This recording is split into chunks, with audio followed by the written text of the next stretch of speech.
Hey guys, it's Mr. Masoner here coming at you from home. Yeah, I know it's kind of a bummer that we're trapped at home, but we're going to try and take advantage of that to teach you a little bit of a lesson on heat transfer. I know you guys have already gone through some slides and you've taken a look at the different types of heat transfer. Remember conduction, where you touch something or something comes into direct contact and energy is transferred. Convection, where energy moves through liquids or gases.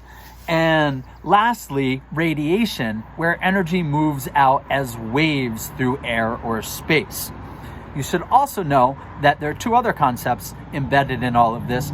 We're going to talk about insulators and conductors. Now, the reason why this is a little bit of a bummer that we're trapped at home, but it's not so bad, is because your home is chock full of different examples of heat transfer. And I'm going to talk about a couple of them with you today. This morning it was kind of cold when I went out for a run with my kid. It's starting to warm up right now. I don't know if you see the sun is starting to shine in the background. So what's happening is I'm starting to get a little bit overheated. Now, some of you guys may be familiar with some of these concepts. The idea is that what we try and do is to insulate our bodies in order to prevent heat loss. You'll see I have my daughter's mitten right here. You see it's nice and quilted and probably full of something like polyfill, that same stuff that they put in the dog toys. They also put something similar to this in the walls of your homes to basically trap warm air. I have my wife's coat here. You can see it's a nice quilted jacket. Probably has a similar material in here. The idea is that it traps warm air in these air spaces. Maybe if you have a fancy down coat or comforter or pillow, which is made from the feathers of a bird, it basically accomplishes the same thing. And maybe you've even seen a bird on a really cold day in the wintertime. The way they puff up their feathers, the idea there is that they're just trying to trap a little bit of extra heat. Here we have a great example that's pandemic related. I don't know if you guys see our pandemic masks that everybody's been wearing, and the reason they're complaining about the fact that they're uncomfortable, one of the reasons is very simply that it just traps a little bit of hot air that comes out of our mouths and makes us a little bit warm if we're in an environment that's a bit too warm for us. You'll see me, I don't actually have a quilted jacket. I have a tendency to overheat a lot, so I prefer to layer, and you'll see layering accomplishes the same idea. You put layer after layer on and you trap warm air in between each of them. So you'll see I've got an outer layer here. I've got my raincoat on that is waterproof. You'll see I've got another thin fleece layer here. I've got on my vest. Okay, that's a little bit better.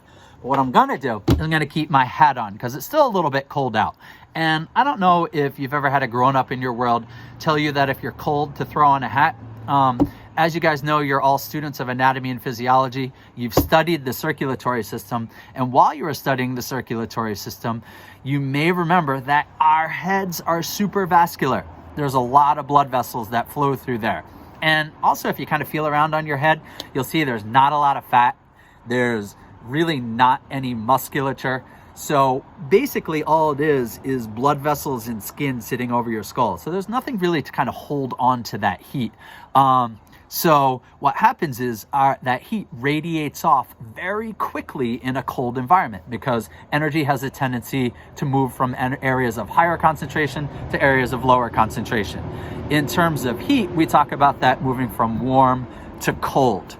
So I'm going to leave my hat on for now. Let's take a look at a couple of other examples we have around the house. Standing here with my grill. You'll see that my grill is registering a temperature of up over 500 degrees. I'm gonna put my hand kind of close to that and I can feel the radiation of that heat. I'm gonna get a little bit risky here. I'm gonna stick my finger on it real quickly. Yep, that's super hot. Yep, that burns real fast. That would be an example of conduction. And if I had a pot on there that was full of warm water, what would happen is the water closest to the bottom where the heat source would be rising up, and the colder water at the top would be dropping down because it's more dense. And what winds up happening is you generate a convection current. You'll see some examples of things here. I've got a grill tool.